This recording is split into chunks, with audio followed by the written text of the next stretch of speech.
So here we are on the back of the Confidence mini series, and I've got such a beautiful soul with me today, Janita Lloyd, and we've known each other through mutual business connections. And I had the pleasure of going on a business retreat with Janita a couple of years ago, where I got to spend time with her, which was really lovely. And today, Janita is going to share with me, just continuing along that mini series on confidence. And we're going to get to know Janita and how different events in her life have had an impact, have affected her and have affected her confidence as well, and how she's navigated through that and continuing to navigate through that as well. So, Janita, welcome to the podcast. How are you? I'm wonderful. Thank you so much for having me today. Oh, I'm super excited. And this kind of evolved through just conversations that we've had about, especially because I have been talking about confidence and the impact of not having confidence for a lot of women has on our lives. But before we dive into your journey Sure. around that, tell us a little bit about what stage of life you're at, like what's going on for you in life right now. Yes, well, as I said, my name is Janita. I'm a mum and to two beautiful young girls, 11-year-old and a 7-year-old. So I call them 7-Eleven. Oh. I'm married, and we have one little fur puppy called Daisy.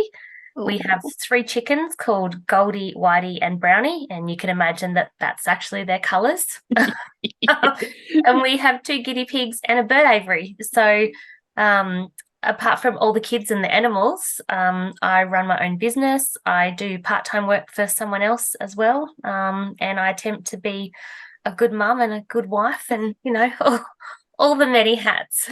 All the many hats. Oh my gosh, you've got a lot of hats. You've got a lot of Yes. hats. You've got a lot of fur and feather babies, Yes. which is cool. Like I would Yes. love a menagerie. We've just got one fur baby, and a grand fur baby. Yes. So I'm at a kind of a different stage. I love that your kids are 7-11. Yeah. Mine are 26, 28. Oh So gosh. Yeah, totally different stage. totally different stage, but still busy. You're busy. I remember those really, it's a different busy now for me, but I Yes. remember those young kid busy Mhm.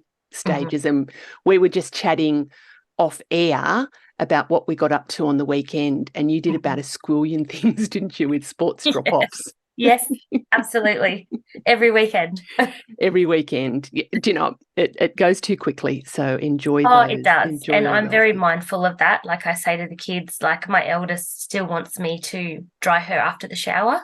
And I'm mindful to go, there'll come a time where she won't want me in her life anymore. Like she won't want to spend that time with me. Yeah. So while I could be doing other things, I go, no, this is important for her stage of life right now. Oh, that's beautiful. I agree. Like the kids Yeah. just grow up so quickly. They become kind of independent. I was just thinking about my kids. They're independent, but still absolutely need me, which is beautiful. Yes. And Yes. just that making the most of it. Oh, that's Yes. beautiful. Mhm. Where are you living? You're in... I'm in Jerrabomberra, which is right on the border of New South Wales and ACT. Yeah, so it's kind of our next door neighbours. I'm in Canberra, so Yes. ACT, the Australian Capital Territory, Mhm. and Jerrabomberra is on the is kind of on the border, isn't it? Yes. It's Yeah. 20 minutes. I'm 20 basically, minutes. if I could do a really good throw, I could hit a rock into ACT.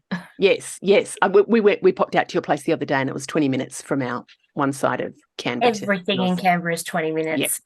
Yeah, which is lovely. Yeah. Which is absolutely lovely. What was growing up like for you? Did you grow up in where did you grow up?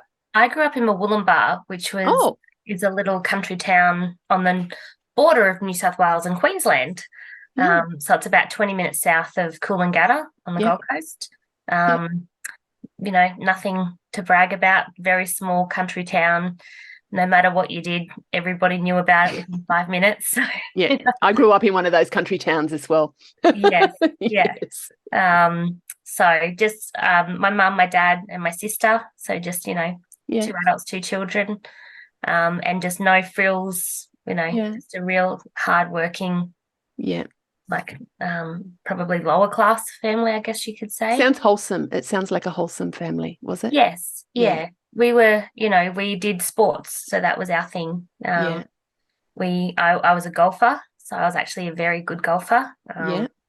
And I could have had the opportunity to go professional, but I turned 18 and decided that partying was more important. Oh, okay.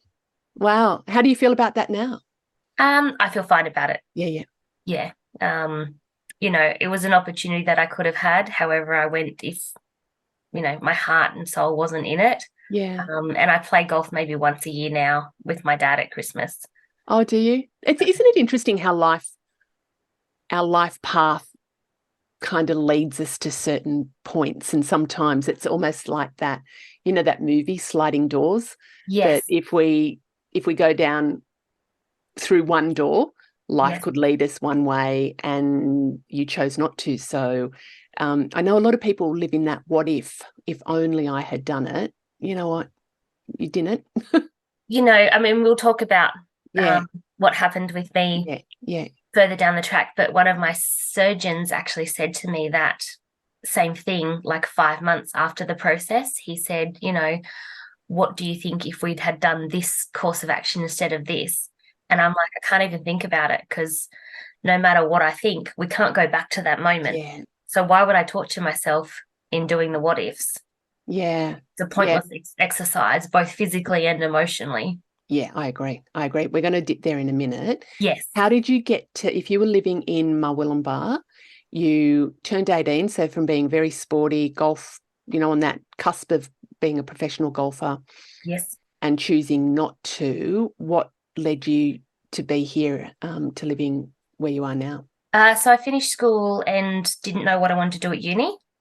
Yeah. So I went, there's no point going to uni and wasting a bunch of money if I'm not absolutely certain on what I want to do. Yeah. So I went straight into the workforce. Yeah.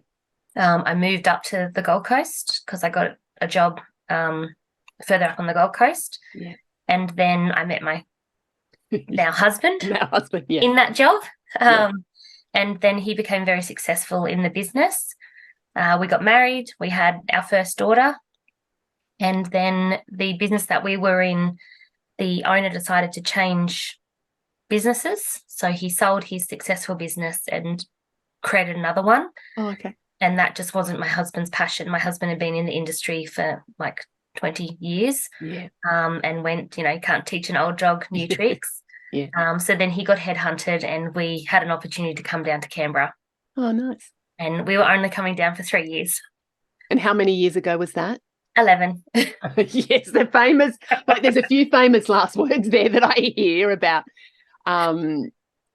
just decisions that we're making in life, and they'll be temporary, but they're not. And yes, I had this similar trajectory. I met my husband while I was working, and I was studying at that time, but I was kind of at the back end of my degree, and it was hard work. Mm-hmm. And my husband was much more fun to hang around than studying, so I withdrew from that that uni degree, and I was just like, I'll get back to it. Didn't. So, oh my gosh, so you moved to Canberra 11 years ago. Yes. Living in the region now.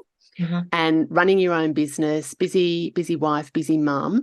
Tell us about what happened that actually was another big turning point in your life as well. Tell us about absolutely. What that was all about. Yeah. In 2017, so basically this time 5 years ago, 6 years ago, okay. 2017, I'd been at the gym. Yeah. And obviously because it gets quite cold down here, you don't wear shorts or short pants at all during April to October. Yeah. And I wore some short shorts, and one of my friends went, "Oh, what's that on your leg?" And I said, "Oh, it's a freckle." And she said, "Oh gosh, that doesn't look good." I said, "Yeah, I had it checked. I'm due to get it checked again." And I'd just had my daughter just turned 2. Okay. Well, she was turning 2 in November. Her birthday's in November. So she wasn't quite 2 yet. And after she was born, the freckle on my leg turned from a 10-cent to about a 50-cent piece. Okay, so it was big. The size, yeah. So in February of 2018, I went to the doctors and got it checked. Doctor said, I think it's okay, but it does, I'm not 100% certain of that. There's just something about it that I don't like. So he took a biopsy. And when I left, he's like, I'll see you in a week when I take the stitches out, have a great weekend as much as you can with stitches in your leg. And then on the Monday morning, I had a phone call from the doctor's office and they said, your doctor wants you to come in today. Oh, okay. And I'm like, what about? Like, can't discuss it over the phone. I'm like, oh gosh. Oh, yeah. So basically I picked my child up from daycare. I picked the youngest up from daycare, picked my eldest up from kindergarten. She'd only just started kindergarten that year. Yeah. So I hung them both out at the doctor's office and he sat down, he said, unfortunately, you've got a melanoma. Oh, Jesus. Yeah. I'm like, okay, all right. And when you hear those words, you don't really hear anything after that. You're just instantly going, what the fuck? Yeah. And you were there on your own with the kids. So I was. My husband was away. Yeah, he was away for work. Yeah. So I left in a daze and I got in the car and we went to the supermarket and I bought a bottle of alcohol. I bought a bottle of wine and a massive tub of chocolate ice cream. Oh, perfect. Perfect. Yep. And I came home and I finished both of them. And how did you feel after that? What was going on after that? I don't think I could move. And then it was a waiting game. My doctor said that he would send a referral over to a specialist, a skin cancer specialist, and they would call me within a week. Yeah. So I had a week where I just had to wait and go, I don't know how bad this thing is. Have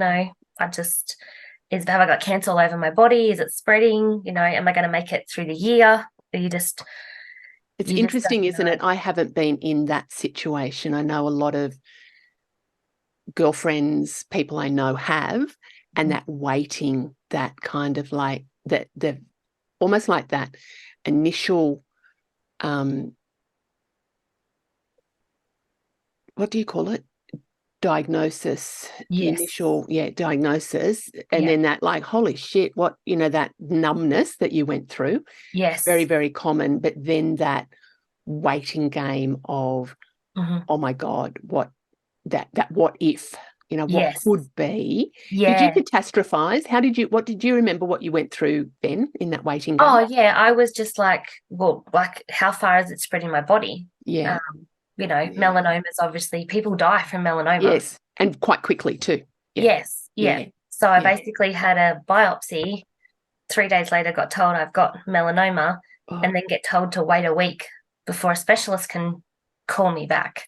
Oh my goodness. And I had to, and just during this whole process, you have to get used to waiting. So I ended up calling the doctor the week after and go, haven't heard from the specialist. And they said, we'll call them, we'll come back to you. In the end, that was another week. And then I ended up calling the doctors again saying, give me the surgeon's details and I'll contact them. Yeah. So I called them and they said, listen, we're actually got a huge demand at the moment. There's a wait list. You are 6 weeks before the doctor will even triage your pathology. Oh my God. So that's already a couple of weeks into it. Oh my God. Yeah. So I'm like, I'm sorry. I just got told 2 weeks ago that I have a melanoma. We have no idea how bad this is. And I have to wait another 6 weeks before the doctor will even look at my pathology. Like I could be like Dr. Drama, but I could be dead by then. Yeah. So I went back to my GP and said, this is not a deal. I've got family on the Gold Coast. I've got family in Sydney. Can you get me a referral to someone else? Yeah, good. He said, I think it's best that we find you someone else in your local area. In case something goes wrong, you can be close to your family. Oh, God. Bloody hell. So fast forward a little bit, I got a referral to a new surgeon. He looked at it and went, this is going to be a quite extensive surgery. So the melanoma was on my shin. Okay. Wow. So because there's not enough skin there, and with melanomas, you actually have to cut down to muscle in order to get all of it out. Yeah. And then you also have to do like a 5 centimeter each side of the actual incision. So there's not much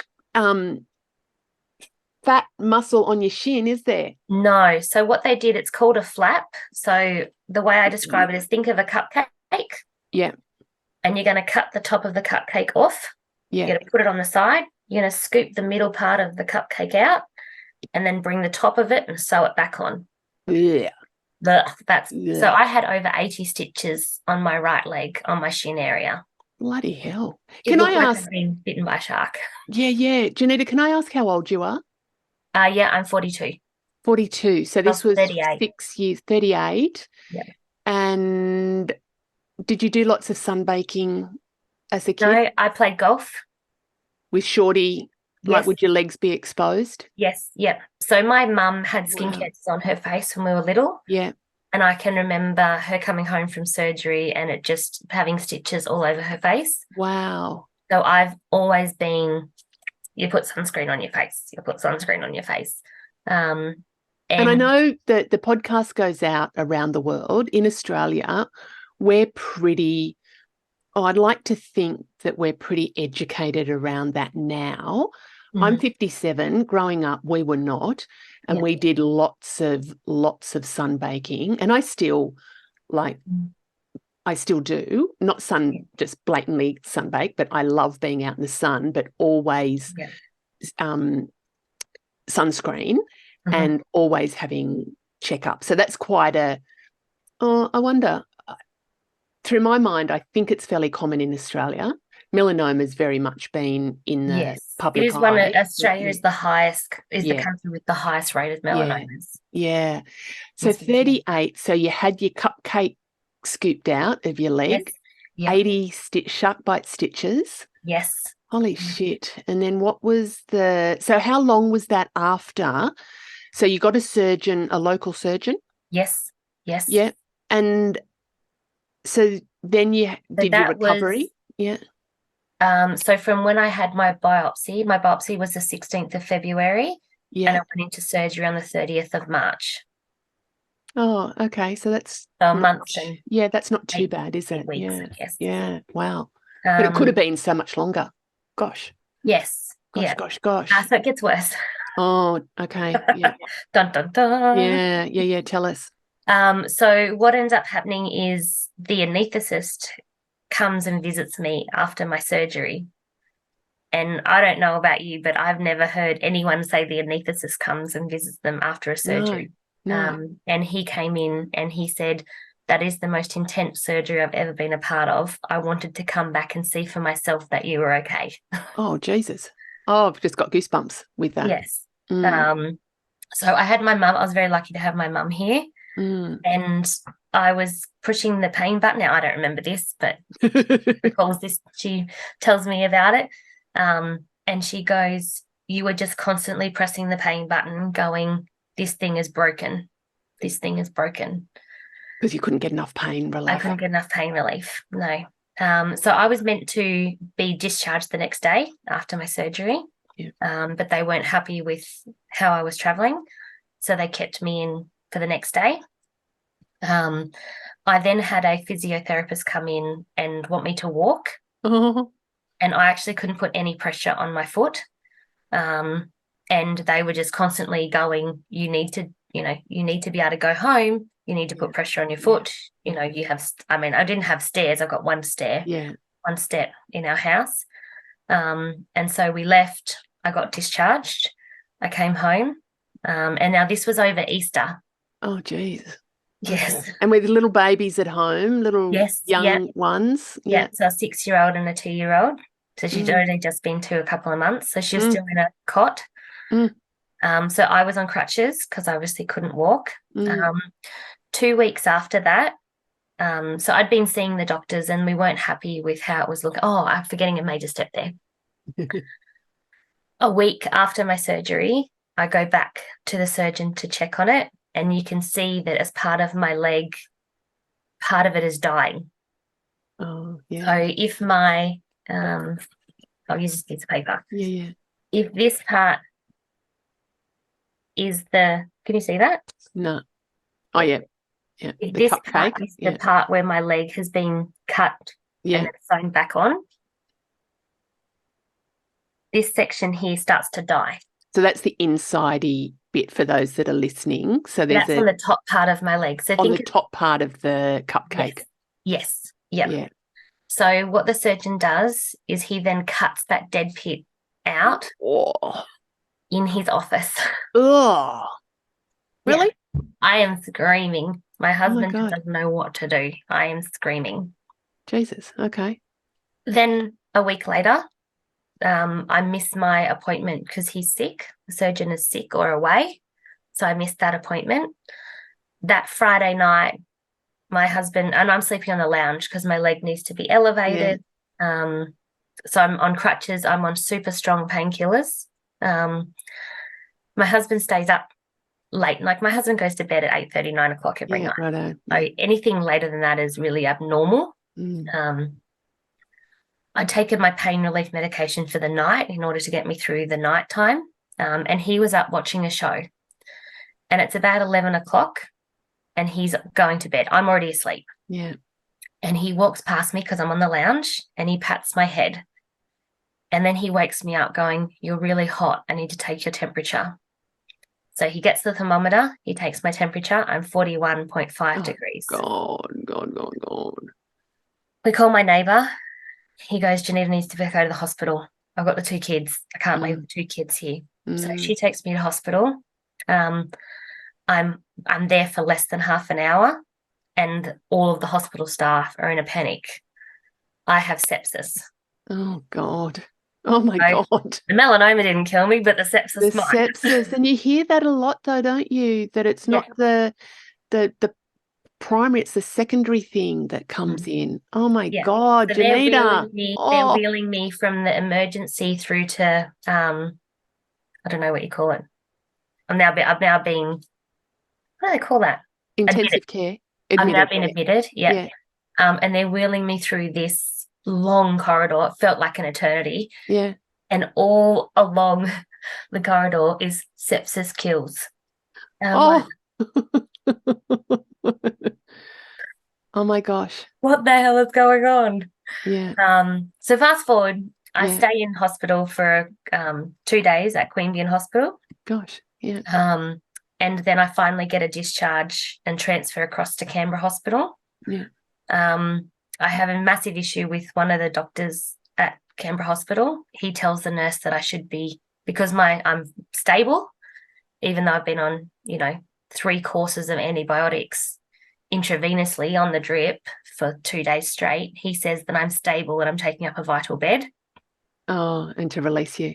Yes. Yeah. So I say to the nurse, I'm like, "Can you just open the bandages and look at my leg? This leg is making me sick. I'm a relatively healthy person. This leg is making me sick." She finally does that. And then the doctor finally comes over. And I tell you what, I've never seen someone change their tune so quickly. It's like, "What can I get you?" So then I get admitted into Canberra Hospital. And the next day, so I finally get admitted into a bed at 4 o'clock in the morning. At 8 o'clock that morning, I have no joke, about 12 doctors at the foot of my bed, and they're talking about amputation. Oh, goodness. I'm high on drugs. Like I think I'm on 4 different painkillers. Yeah. So, sometimes I couldn't even tell you my name. Yeah. And I think that was beneficial because I could disassociate from what I was going through. So I didn't go to surgery that day. It was the next day. And I went into surgery not knowing if I was going to have, they were talking about completely amputating my foot and possibly my leg. Gosh, so you didn't know whether it was going to be one of those surgeries, we'll see what we can do, but you be prepared. You might come out without a foot or without a leg. Yes. Oh, gosh. Yeah, on my husband's birthday. Oh, happy birthday, husband. Happy birthday. So thankfully, they didn't. Yeah. And what happened was they cut all of the muscle out. They cut all the dead muscle out of my leg. Yeah. And they did that had five more. Well, I had 6 surgeries total, so I had 5 more surgeries after that to get rid of all the dead muscle and the dead tissue. Gosh. What they were going to do was they were thinking about doing an operation because obviously I then had exposed tendons. Yeah. So I've got a video where I'm looking inside my leg and I'm moving my foot, and you can see my tendons moving. Oh, yeah. Do not show us that. No, I would definitely not Do not show me that. Yeah. No, I won't. I feel for you, but no, I would never be the person there to help through any of that blood. No. Yes, I have a beautiful friend, and she's like, I will do whatever you need me to do, but I'm not looking at your leg. No. Ever. No, same. I'd be that person. I don't do blood. I don't do ovens. Yes, yeah. And you know what? I can't look at it now. No. Wow. If I look at it now, I'm instantly emotionally triggered. Of course. Actually, I'm going to talk you. Yeah, I'm going to ask you about that. Yes. So long story, like trauma, lots of trauma there. Yes. But are you okay? Yes. Now, are you okay? Yes. So I had the melanoma I had is the best type of melanoma that you can have. Okay. Oh, gosh. Yeah. It ended up being only 0.4 of a millimeter. Oh, my gosh. And it was in situ, and in situ means it's got a little gate. It's enclosed with its own little fence. So if you're ever going to get a melanoma, that was the best one to get. And did they need to do that whole surgery then if it was the tiny? Nope. No. Oh. So if the surgeon had been a little bit more and done his due diligence, the surgery would not even needed to have happened. Oh, Janita. So you're disfigured. Your leg is disfigured now, isn't it? Because of the surgery into the magnitude of the surgery, then the sepsis, and then the subsequent surgery. So you had the original surgery that potentially may not have needed to happen. Then you've had these subsequent ones because of the sepsis. Yes, yeah. So I now have drop foot. So what happens was they cut out 80% of the muscle out of my leg, which operates basically my foot. Yeah. So I have drop foot now, which means that my foot, most people's feet, when you're walking, your leg goes like that, so you don't trip. Yeah. I don't have that ability with my toe. So I'm very aware of that. So I'm on heightened alert to go, I need to be careful how I walk. Yeah. So I don't the surroundings and things as well. Yes. And that's not something, I know somebody else who's had a similar experience and a similar result. And it's not something that can be fixed either, is it? No, they were originally talking that they could do something where they would fuse my ankle. But then there was no guarantee of the outcome that I would have. So they said, it may improve 20%, it may improve 80%. There's no guarantee. Yeah. And then I would have to learn to walk again. So oh my gosh. During this first process, I had to learn to walk again because I was in a moon boot for 5 months. Gosh. It took 5 months for there to be enough tissue over my tendon to be able to do a skin graft. Yeah.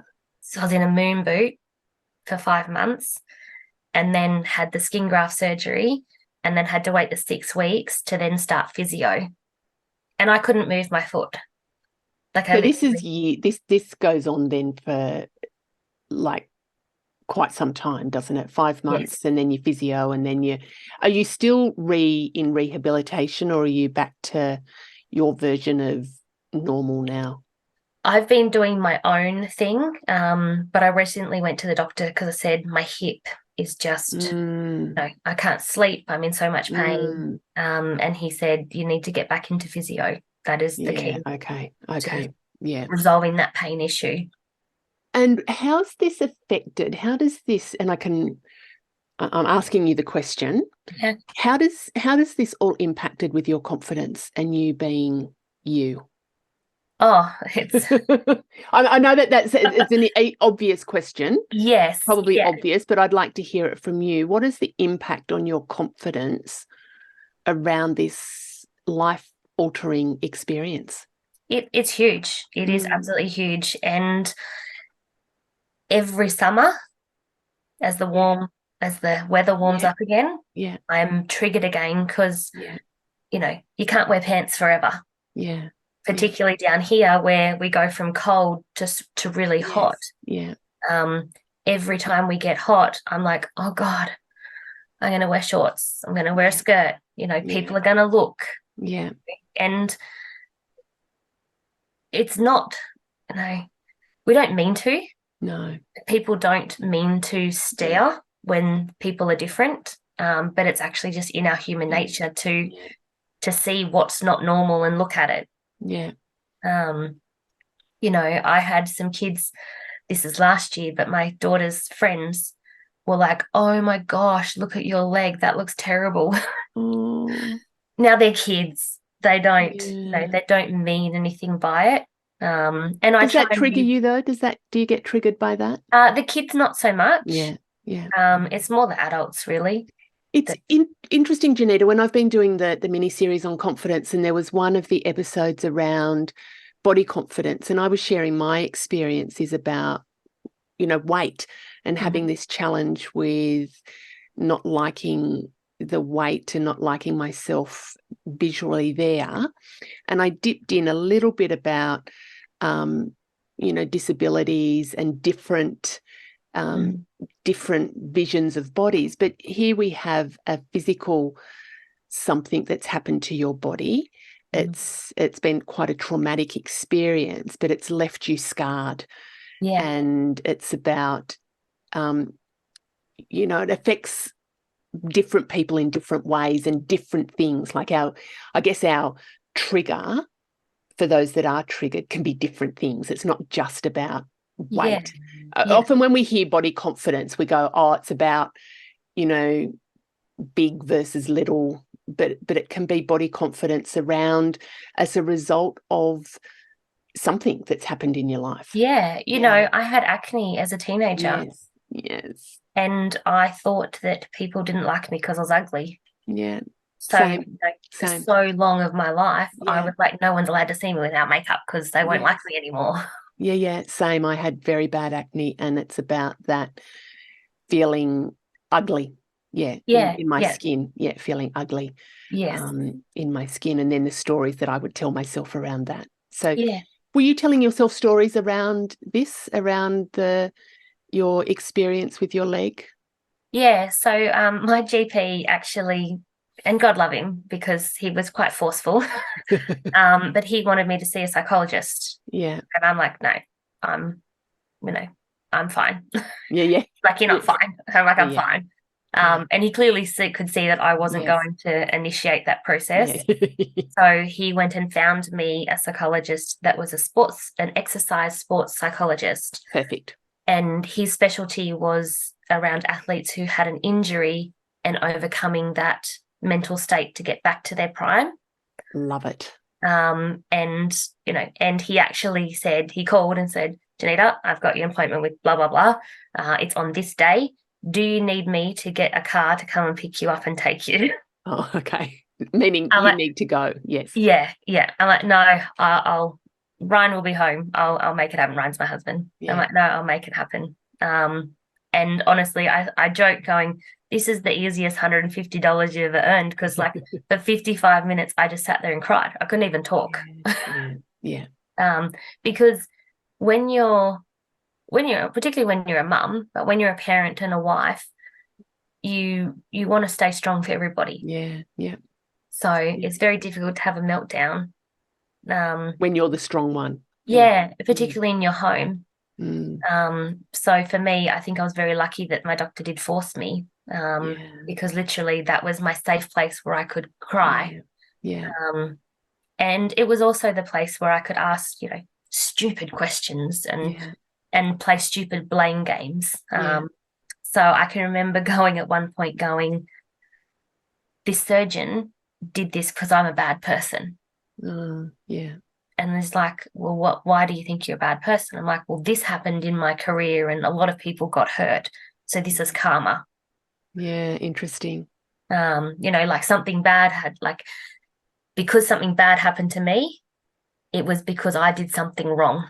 Yeah. And that's obviously a childhood story we tell ourselves. Yeah.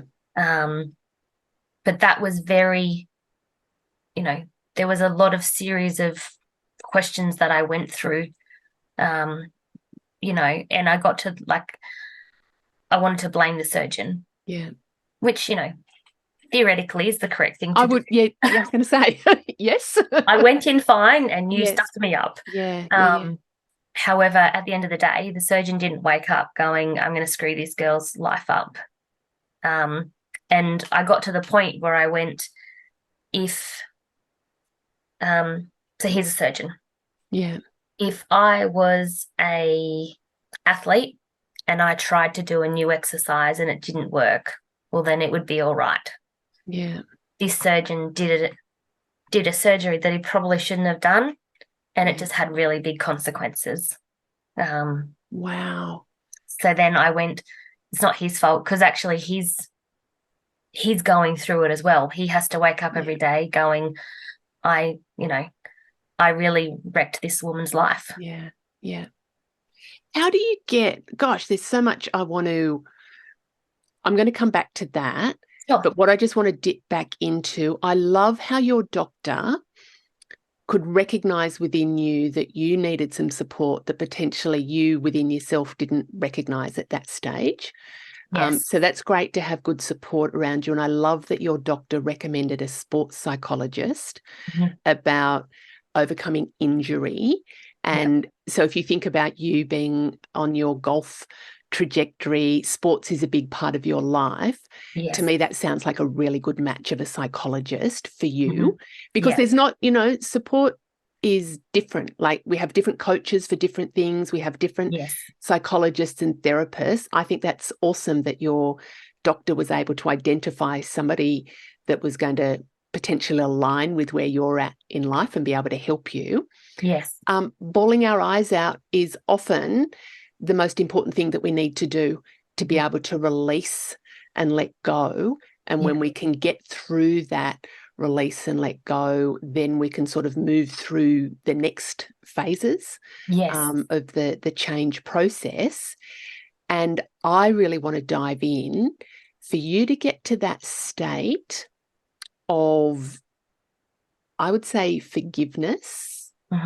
Is it forgiveness? I'm not sure if it's forgiveness, but what you said about your doctor, that you have gone, even though it was his fault, I'm willing to, is it forgiveness? Yeah. How do you get to that? How did you get to that stage? Because that seems pretty cool. Yeah. Well, it took a while. Yeah. Lie. It took a while. And there was still, moments where I went, even though I'd got to the other side, I was like, it's all your fucking fault. Yeah. But at the end of the day, it's actually not his fault, because I had the melanoma. Oh. If I didn't have the melanoma, he wouldn't have to do the surgery. Oh, that's interesting. So if we're looking to place a blame on anyone, which I don't. No. I don't blame anybody. Shit happens. Bad things happen to good people. Yeah. And on that, one of the books I read during that process was Lee Sales' book, An Ordinary Day. Yeah. And I guess maybe that was probably the turning point, was to go, you think about Stuart Diver. We all know his story. He's had 3 bad things happen. Yeah. And he doesn't blame anybody. It's just things happen.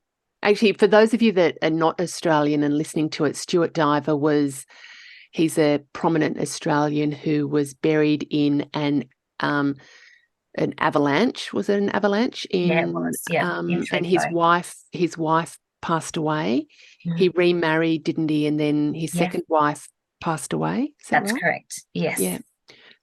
So Stuart Diver, and Lee Sales is a prominent Australian journalist who's written that book as well.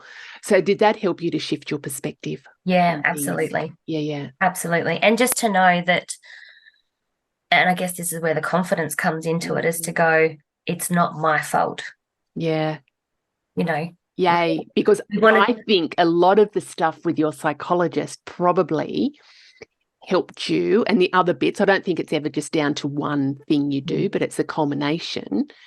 But when you were kind of thinking, this is karma for bad things that I have done, by coming out of that and going, it's not my fault. It's not it's a thing that happened. Yes. It's a thing that happened. And sure, there was some consequences, but it was a thing that happened. Yeah. And not casting blame. That's a big place to get to. Yeah. And you need to, not that I want to use the word need or should, but you kind of really need to get to that point, because otherwise you just go into a cycle, really negative downward spiral cycle. And it becomes quite bitter, doesn't it? The cycle is a bitter cycle of blame and being the victim. And part of my process, I think we need to experience that fuck you, fuck you. It is part of the journey. To me. It's part of the journey. Mm-hmm. But I think a lot of people get stuck in that fuck you. Mm-hmm. It's your fault. I think it's a place that we stop. We have a little look around, and then we get back in the car and we move on from that. Because when we're stuck in that blame, victim, this was done to me, I'm a bad person, blah, blah, blah, blah, blah. Life just echoes that. So it takes, and I think what you were saying there too, this didn't just happen overnight. This was an evolution. And there probably will be times that you go, actually, fuck you. Still, there's probably, but maybe it's about not getting stuck in that for as long. Yeah, there's another, I don't want to rave on all about books, but there's a book called Sumo, and it's called Shut Up, Move On. Oh, nice. I love that. It's amazing. And there's a section of it that says you can have a hippo time, which is basically your pity party. Yeah. And you can choose to do that for an hour or a day, but that's it. Yeah. So have your pity party. Yeah. And then move on. Yeah. That's my version of that's your 5-minute pity party. And it might be, it might be 5 minutes, might be 5 hours. 5 days is probably a bit long for my pity parties. If mine's going on for longer, I need to get support to be able to get out of this. Yes. And I've got some tools around it. Yeah. Oh my gosh. And what other things, what's sort of been some of the flow-on impact of that impact on you? Did it flow on to the kids and your husband? Yeah, absolutely. What happened there? So basically my husband had to be everything. Yeah. He had to be the parent. He had to be the taxi to drive everybody around. He had to be the organizer. He had to be the carer for me. I was on crutches and a wheelchair so I was in a wheelchair for, I think, 4 or 5 weeks. How'd you cope with that? Because you're a pretty independent, like the Janita I know is pretty independent. Yes. Pretty likes to get in and get stuff done. How was that being the receiver of, for those that are, Janita's face is telling it all. Thumbs down, not loving it. Yeah. Absolutely terrible. And my psychologist actually made a really good point, which changed my attitude towards receiving help. Yeah. He said, do you like helping people? I said, of course, I love helping people. He's like, why? And I said, well, I have a tool and I have assets that, other people might not be able to have. It gives me a warm and fuzzy, blah, blah, blah, blah. And he's like, so why would you deny other people from having that feeling? And I'm like, oh, wow. Yeah.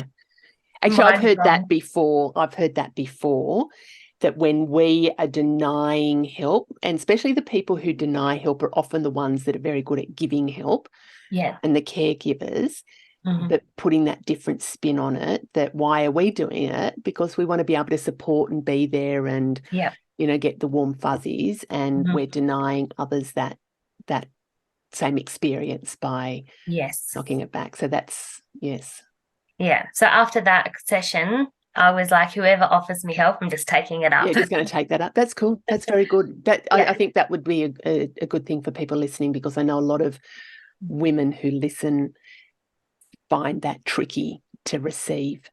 Yes. To receive, but also to ask for. I think a lot of them find that really hard to ask. And I think that comes into your confidence as well, is to go, we associate asking for help as we're incompetent or we're a failure or we can't do something. Yeah. I associate it with weakness. And Yeah. I remember my neighbour, who is the most beautiful, gorgeous woman. If ever we wanted to go away and have somebody look after our dog, I couldn't even ask her to look after. I'd say, John, can you go and ask if they can look after the dog? And he's like, what? He said, you see her all the time. I'm like, yeah, but I can't. And, that's a dumbass bloody thing. Mm. But it was, for me, in my mind, it was almost this, it was my version of I'm weak, which is, I've done a lot of work around that, Yeah. So what are you continuing to do now to keep that positive outlook on life? How do you maintain that positivity? What are some things? Oh, I don't know. Are you wired that way? Do you think you're wired that way now? Or has the my blood type is B positive. Like it runs through me. Oh, I love it. I love that. Be positive. So potentially through, because even when you were describing the events of what was happening, right at the beginning when you received the diagnosis and you had to wait for the surgeon, you took things into your own hands back then. You were you waited and you were like, I'll haven't heard anything. I'll get in touch with the doctor. Doctor said, we've got to wait. Yeah. That's not good enough. So you actually took things into your own hands. Yes. And also when the surgeon was going to discharge you and you went, no, that's not, no. Yeah. And so I think it's possibly part of who your makeup is. Yeah, I think that, and there's, if I look back, there's certain situations where I go, I should have listened to my gut and spoken up. Yeah. And I think that also comes back with confidence, is to go, one of the things I learned through the process was to go, I do need to trust my own gut. Yeah. Even though these are doctors and specialists and surgeons, I know my own body. Oh, I love that. I know me. I love that. And that. while they are the expert in their field, I'm the expert. Oh, I love that, Janita. Yes. So I think I've definitely taken that approach more. I'm obviously very regular with my skin checks. Yeah. I was 6 monthly and then I moved to annually. Woohoo! Yeah. Oh, cool. I do have a little bit of, not bad news, but I do have a spot where my scar is. Oh, no. Fuck. Yes. Yeah. So we're now on 3 monthly checks for that. Yeah. Sure. Not that we think it is bad. However, it could be bad. Yeah. And if it does be bad, at least if we're looking at it every 3 months, we have it under control. Yeah. Wow. And I think maybe that's a part of it, is to go, I'm in control. Yeah. I can control the outcomes. I love what you said there, that you are the expert in you. And one of the big things is to trust your intuition. And sometimes we go into spaces, whether it's with a doctor, whether it's in the workplace, or whether it's in business or life, that we think that other people are better than us, know more than us. And it's recognizing, yes, their expertise in their field, but that doesn't mean that they have expertise in everything. Yeah. I see a lot of that even on a very side note with people in business. And, saying how we should run our businesses. And it's like, you don't even know what my business and my core, mission and values are in my business. So don't tell me how I should be running my business.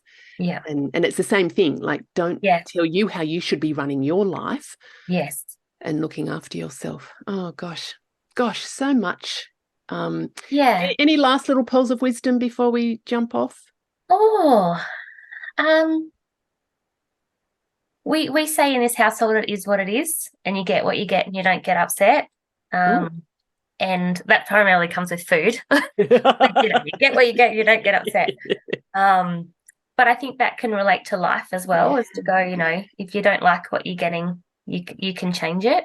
Yeah. It is what it is. And if you get what you get, and what was the next bit? If you don't, you get what you get and you don't get upset. and don't get upset. But I think I think that is good with food and raising kids. I think also with life, and it's about how we get back up from the stuff that knocks us down. Like there is things, and if life's going along swimmingly, happy days, do more of that lights you up. But if things are not where you want them to be, it's about, well, why aren't they? What do you want to be different? And what can I do to make that difference? So you were handed something, you had an experience in life. Yeah. And you... And that's what it is. It's an experience. Yeah. That doesn't define me. No. Who I am. I'm not Janita who had a melanoma who got screwed over by a surgeon. I'm still the same Janita. I may look a little different. Yeah. I can't run. Yeah. Maybe either can I, and I didn't have a skin cancer. Well, I never ran before, so I'm like, I'm not missing anything. That's cool that you don't, because that was one of the things I was going to ask you about. Do you identify with the injury? But you've just said that no, because a lot of people do identify. I go in and out. Stuff. Yep. Yeah. So I have a very good friend, you know her, Beck. And a couple of months ago, I called her and went, I have a disability. Yeah. And she's like, oh God, like, I've never heard you associate yourself with that before. Yeah. And I'm like, well, and I was going through a very painful time. Yeah. My foot was hurting. Yeah. And that happens in winter. Yeah. The winter and the rain.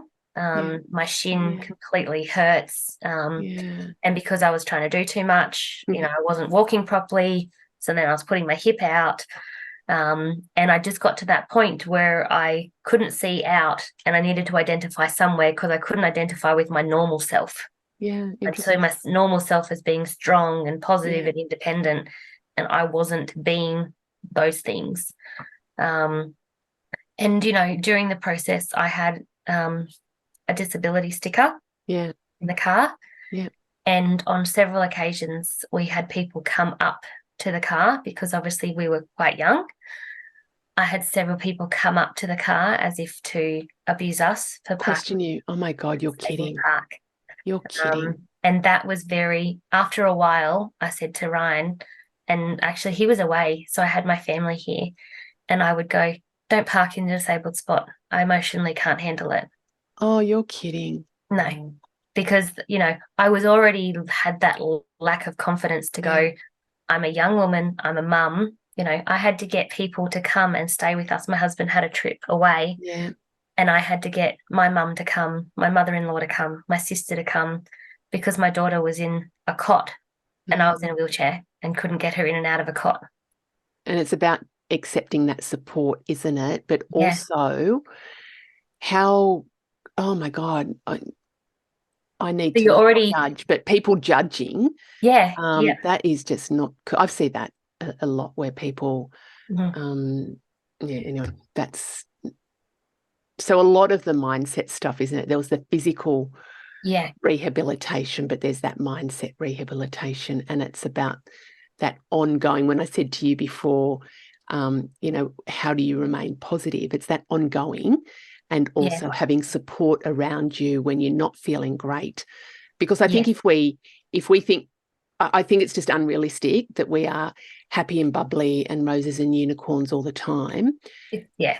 That's just not realistic. But it's about, where do you go when you're not feeling great, the support you get so you can get back on, and recognizing when you're not. I had a stint earlier this year where I was not feeling great, and it was a different to what I've experienced before. And I just went, I'm not okay. And when I said that out loud, I said it to a girlfriend, and it just opened up floodgates. But those words of going, I'm not okay, was the bit going, oh, I needed to hear that myself. So I could then go, I need to do something around this. Absolutely. So admitting it is and as we spoke before about my GP, forcing me to go to the psychologist. I knew that I was not in a good place. Yes. And part of my fear, I guess, was going, once I get there, I know what's going to happen. The floodgates are going to open. That's what. And I'm going to lay everything bare and I'm a failure. Yeah. Do you know, I find that a lot with coaching too. I find people go, I want to come and see you, but I don't, because I know once I start and open up the doors, I'm just a bit worried about what I'll find. And it's kind of like, well, we can navigate when we know what's there, we can navigate through that. So Yeah. oh my gosh, Janita, the time just goes way too quickly. I Tell know. us where people can find you, because you do have your own skincare business as well, don't you? Yes, I do. Yeah. So you can find me on Instagram. Yeah. My name's Janita Lloyd, Janita M. Lloyd on Instagram. Yeah, sure. And we'll have links in the show notes and stuff as well. Yeah. Awesome. Lovely for that. And for those that are following along, we're still in that confidence series. There is that little freebie about the imposter survival kit, which is some tips I've put together to help women to navigate that feeling of when they feel that they're going to be caught out and that they're actually not as good as people think they are. So you can download that in the freebies. Janita, thank you so much for joining us. That was really lovely. I really appreciate that. Thank you so much for having me. Thank you, everyone. See ya. Bye.